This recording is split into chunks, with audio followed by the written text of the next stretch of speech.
Now I've come to my decision, and it's one of the painful kind. Welcome to Citizen Arcane, where we discuss pretty much whatever is on my mind. And today we're going to have a quick discussion of the GE Monster cereals and why they are important to me and what has recently transpired in that little world.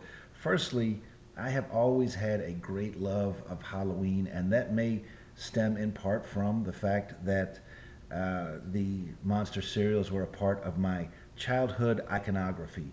They are part of the memories that I have as a kid, and so there's probably more importance there for me than is really necessary for a person my age. That said, I'm also getting ready to do NaNoWriMo, and I hope a lot of you are as well. I'd love to know in the comments whom you are, where you are, and what you're doing for that. But for me, part of the writing process is having my whole writing area set up, including snacks for when I'm writing. So there's almost always going to be a part of that is going to be some cereals. And yeah, so I have bought a box of Carmela Creeper and also Count Chocula for this year. So they will get eaten. It's not like I just got them for the sake of having them. But again, it's no surprise Count Chocula is number one on my list. And I would also like to just have a brief discussion. If there were a live action Monster Cereals movie, I think Count Chocula should go to Ian McKellen, excuse me, or maybe J.K. Simmons. These two guys, I think, would embody what you would need to get across the essence of Count Chocula. Next up, number two in my book is Frankenberry. I just think that he's another one that probably over the 5 decades, maybe 6 decades, that this has been a part of my life. Maybe 1 in 4 of the times that I've gotten any of these, it's been Frankenberry.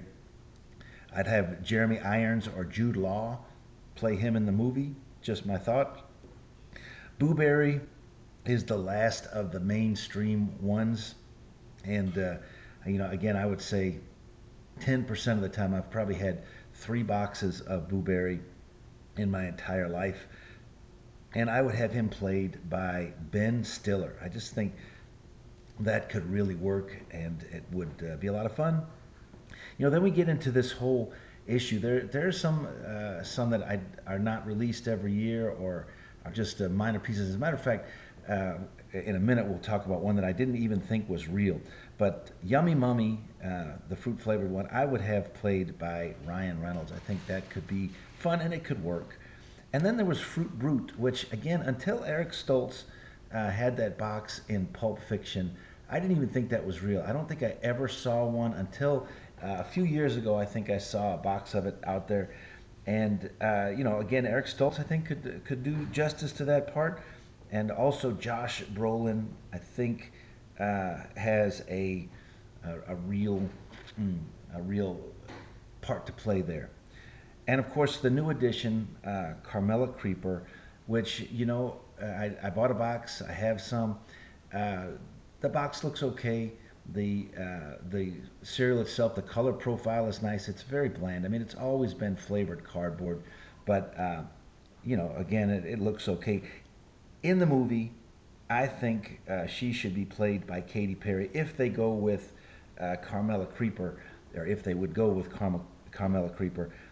But I kind of have a problem with the whole way that they've done it. So, previously they had all been based on classic movie monsters, and Carmela Creeper, intended to appeal, I think, to a younger crowd. I get that, and having a female entry in there, I think, is going to be a good thing for this proposed movie that I'm talking about. See, nobody cares. Nice hat. But I would have gone with like a Bride of Frankenstein type character, and I would, one of the flavor profiles that they don't have currently is the peanut butter one, the Captain Crunch sort of thing.